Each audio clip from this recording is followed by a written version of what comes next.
Sejahtera anda menonton cerita di Sebaik Berita. Ini adalah platformnya untuk kami bawakan cerita dan juga kisah-kisah pengalaman daripada wartawan yang buat liputan di lapangan. Kalau ikutkan semalam, sepatutnya kami bawakan perkembangan semasa, perkembangan terkini daripada Johor bersama dengan Siti Nur Akila. Kerana sepatutnya Siti Nur Akila Omar akan bawakan kisah dan juga perkembangan terkini berkaitan dengan insiden banjir kilat yang berlaku di beberapa kawasan khususnya di Bandaraya Johor Bahru. Dan difahamkan situasi itu sebenarnya ataupun insiden banjir kilat yang berlaku pada petang semalam menyebabkan 500 kenderaan difahamkan terkandas dan juga ditenggelami air. Kalau diikutkan rekod, ini adalah disifatkan yang terburuk dalam tempoh 10 tahun di Bandaraya Johor Bahru. Tapi sebelum kita nak bercakap tentang pasca banjir, mungkin boleh diberi sedikit perkembangan terkini dan juga laporan semasa. Tapi Siti Akila mungkin boleh kongsikan bagaimana cuacanya di Johor Bahru pada ketika ini sebelum nak cerita tentang laporan terkini kejadian bencana banjir di Johor Bahru secara khususnya. Ya Fauzi, pagi tadi saya memang ada keluar dan keadaan cuaca sedikit hujan. Dia berterusan tetapi tidak selebat semalam. Kalau semalam, kalau ikutkan dalam masa 2 jam kerana hujan terlalu lebat, itu yang terlalu lebat, jadi itu yang berlaku banjir kilat di Bandaraya Johor Bahru. Dan daripada pagi tadi sehingga hari ini, walaupun cuaca tidak cerah, tetapi tidak hujan begitu lebat, bermakna hanya renyai-renyai di kawasan tertentu dan khususnya di Johor Bahru sendiri, cuaca agak mendung dan lembap sedikit Fauzi hari ini. Okey, baik. Untuk waktu ini saya kongsikan sedikit laporan PDF yang dikongsikan kepada saya oleh Siti Nur Akila. Laporan terkini kejadian bencana banjir setakat jam saya rasa dalam pukul jam 2 petang tadi. Kalau dilihat khususnya di kawasan ataupun di daerah Pontian, masih lagi difahamkan ada satu-satunya pusat pemindahan sementara PPS yang dibuka di Pontian. Dalam kejadian banjir kilat di Johor telah ditutup pada jam 2 petang pada Rabu. PPS Sekolah Kebangsaan Sri Bukit Panjang di Pontian dibuka pada Selasa malam. Kalau diikutkan perincian angka datanya, ini yang anda boleh saksikan. Jumlah daerah yang terjejas hanya 1, jumlah keluarga terjejas 6 dan jumlah mangsa terjejas 22. Jumlah pusat pemindahan beroperasi juga 1. Tetapi untuk waktu ini, Akila mungkin boleh dikongsikan semuanya telah pun ditutup ataupun dibenarkan pulang?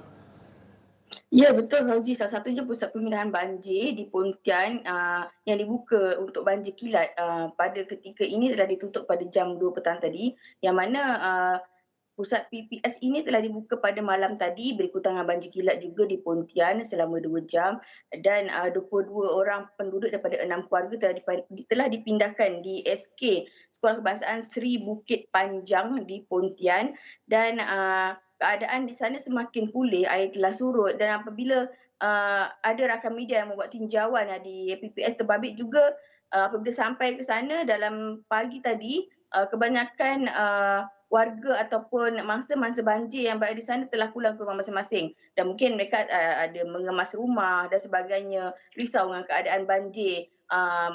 Yalah biasa kalau banjir, peralatan ataupun perabot rosak, kapet apa semua kan. Jadi itu menjadikan mereka terus ke rumah kerana cuaca juga sedikit baik hari ini dan mengikut kenyataan yang dikeluarkan oleh Jawatankuasa Pengurusan Bencana Daerah Pontian, mangsa-mangsa ini sebenarnya tinggal di kampung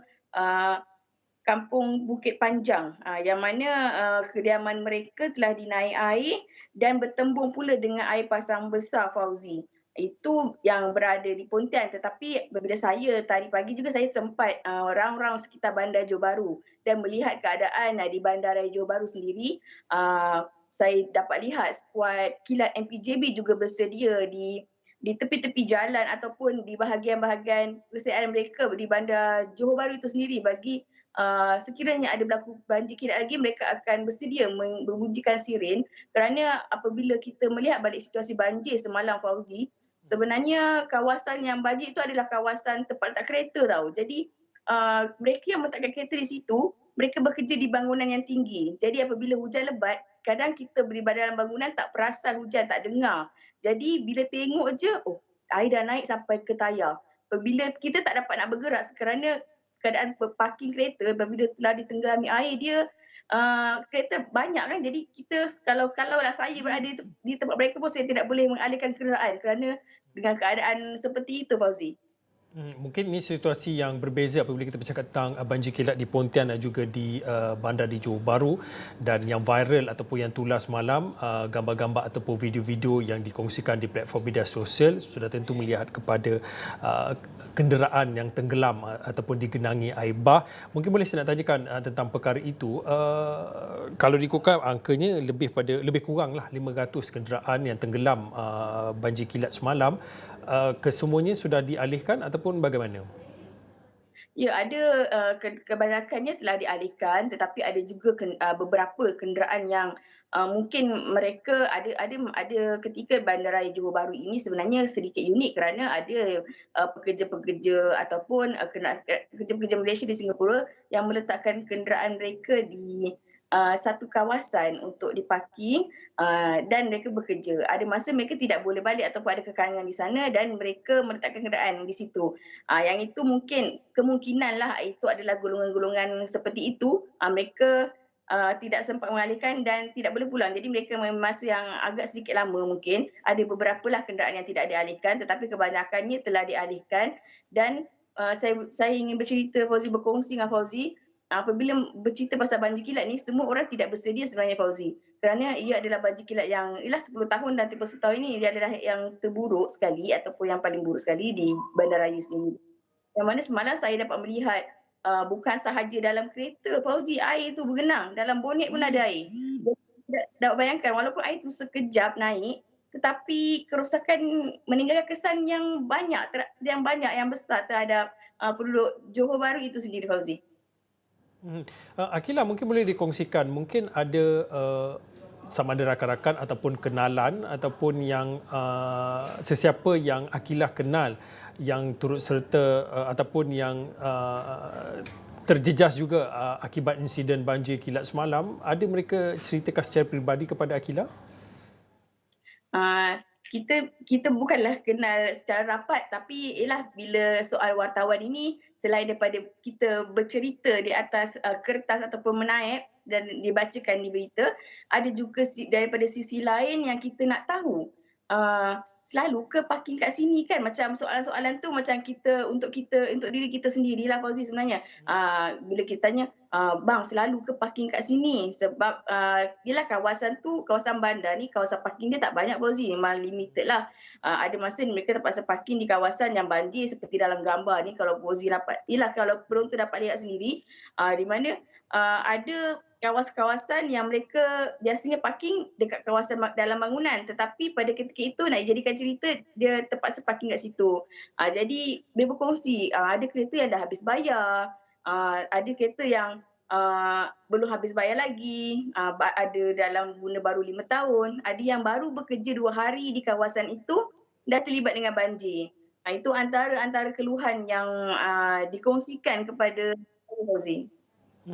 Mungkin pada waktu ini saya nak kongsikan sedikit laporan berita kami bawakan di platform astroawani.com yang mana saya kecilkan sedikit gambarnya.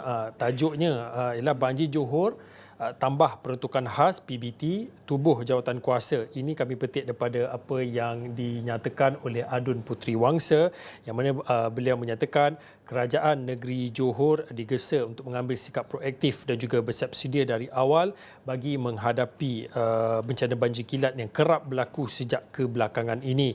Adun ataupun Ahli Dewan Undangan Negeri Puteri Wangsa Amira Aisyah mencadangkan agar peruntukan khas ditambah untuk bencana banjir kilat kepada pihak berkuasa tempatan PBT. Jelasnya bagi membantu urusan penyelenggaraan parti dan juga longkang serta inisiatif Tempatan Banjir. Mungkin pada waktu ini kalau ikutkan dalam laporan semalam pun MB ada menyatakan insiden perlu disiasat, insiden banjir kilat ataupun bencana banjir kilat ini perlu disiasat.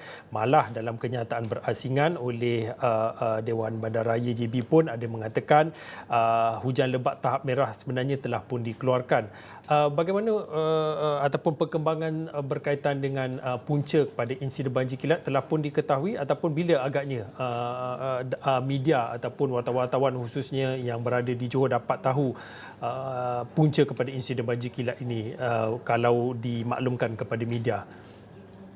Ya, Fauzi, sebenarnya daripada semalam yang kita temu bual Menteri Besar Johor sendiri, Datuk An Hafiz ada maklumkan bahawa kejadian banjir kilat ini berlaku kerana hujan terlalu lebat. Bermakna hujan tu turun dalam taburan yang terlalu tinggi dalam tempoh masa yang singkat. Jadi pengaliran dan saliran juga memainkan peranan, kerana kalau kita lihat di kawasan Johor Bahru itu sendiri parit okey, tapi lubang-lubang parit yang menghala saliran, menghala ke parit tu ada yang dipenuhi tanah, ada yang dipenuhi rumput dan daun-daun kering. Mungkin itu menyukarkan, dan MB juga tidak menolak banjir ini kemungkinan faktornya berpunca daripada air pasang besarlah semalam, dan apa yang dinyatakan oleh Majlis Bandaraya Johor Bahru sendiri menerusi satu kenyataan memaklumkan bahawa mereka membuat 3 tindakan, iaitu tindakan segera, tindakan jangka pendek dan tindakan jangka sederhana. Yang mana kalau tindakan segera ini ia melibatkan pam-pam utama sewaktu banjir. Bermakna kerja-kerja penyelenggaraan seperti pembersihan parit, kawasan longkang, saliran utama serta dasar sungai akan dijalankan oleh pihak berkuasa. Dan pada masa sama juga Datuk Nur Azam, ini Datuk Bandar MPJB sendiri menambah notis amaran kerja Akta Tanah 33 turut dikeluarkan terhadap 3 pemaju pembangunan atas kegagalan kawalan kerja tanah yang mengakibatkan kejadian banjir pada semalam. Dan tindakan tersebut boleh dikenakan lebih berat sekiranya tiada respon dibuat oleh ketiga-tiga pemaju ini bagi menangani perkara ini. Bermakna tindakan berat itu mereka boleh dihukum untuk menghentikan kerja serta-merta selain denda RM500,000 dan ataupun penjara.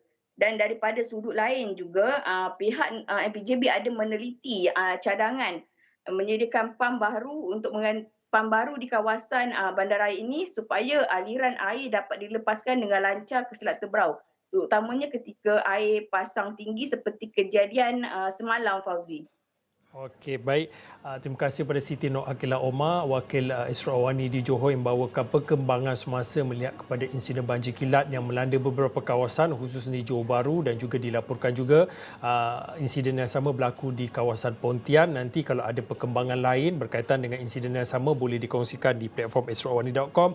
Bercakap tentang banjir, semalam juga berlaku insiden banjir khususnya di utara Semenanjung, iaitu yang saya maksudkan adalah kawasan di daerah Baling yang dilaporkan sekali lagi banjir. Itu berlaku semalam, dan kalau ikutkan artikel ataupun perkembangan semasanya, kita lihat di platform esrawani.com yang mana banjir Baling, 16 keluarga yang tinggal sepanjang jajaran Sungai Kupang akan dipindahkan. Dan ini menurut oleh Menteri Besarnya, Menteri Besar Kedah, Datuk Seri Muhammad Saruni Makno, yang mana memaklumkan proses pemindahan dilakukan bagi membawa kesemua mereka ke tempat yang lebih selamat bagi mengelak sebarang perkara yang tidak diingini berlaku, terutamanya ketika musim hujan lebat.